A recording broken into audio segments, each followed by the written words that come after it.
Intern Take Over Test, ITOT. Can your company pass the Intern Take Over Test? The Intern Take Over Test is a term I coined to check if your company is attuned and adapts to changes in its operating environment. If it is possible for your company to hire an intern who within 12 months can create an alternative business model that can disrupt or render yours obsolete, then your company fails the test. Why use an intern as a proxy indicator? An intern often has little to no business acumen and lacks conventional financial resources to carry out a traditional hostile takeover of a company. However, to their advantage, most interns tend to be youth and possess more technology skills than traditional employees. Therefore, to outsmart your company, they do not necessarily compete using the same resources such as money and networks built over many years. The following short story illustrates the concept. James joined ABC Transporters after completing high school aged 18 in 1983. ABC Transporters owned various transport and delivery assets ranging from forklifts and motorcycles to haulage trucks. Over the years, James worked in various capacities for the same company and progressively climbed the corporate ladder. When the COVID-19 pandemic hit in 2020, James was aged 55 and his boss retired. With his 37 years of loyal service and hard work ethic, James was the obvious candidate to take over as the CEO of ABC Transporters. When the CEO retired, he left a letter in the drawer with advice for his successor. One of the recommendations was for the new CEO to attend the upcoming CEO's annual conference, where CEOs network and share insights.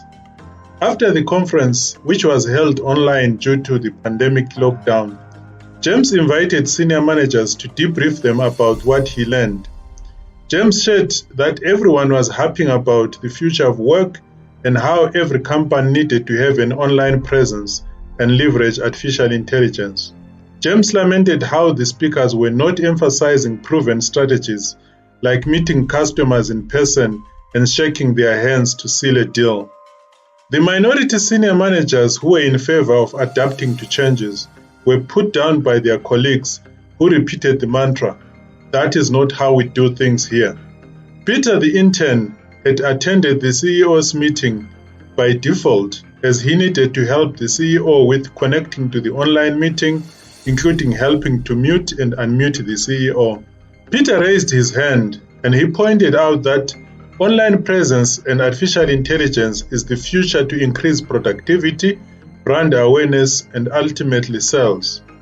One of the senior managers pointed out that this was a meeting of senior managers and the intern should stick to what he was invited to do, push the PowerPoint slides, or leave.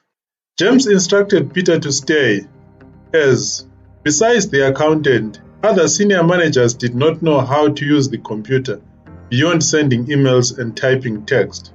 Days and weeks later, Peter immersed himself in YouTube video tutorials and learned about developing mobile apps without learning to program a line of code. Within 3 months, Peter launched his app for ordering groceries from shops and deliver at home in partnership with people whose motorcycles and delivery trucks were parked due to the pandemic. Within 6 months, Peter's app was expanded to non-grocery deliveries such as construction materials.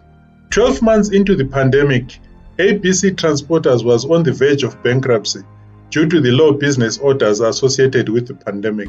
James informed the staff that the shareholders were looking for a new investor, and if not successful, the company would have to retrench everyone and shut down. A couple of months later, the company was sold to a new investor. Senior managers were invited to meet the new owner. Peter walked in with a team of lawyers and sat down.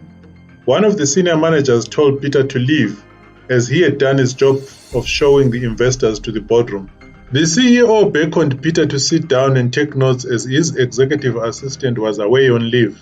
The lawyers informed the meeting that Peter was the new owner of the company. James and other senior managers were shocked, and the manager who did not want Peter in the room fainted. After everyone had recovered their composure, Peter informed the meeting about the new business model.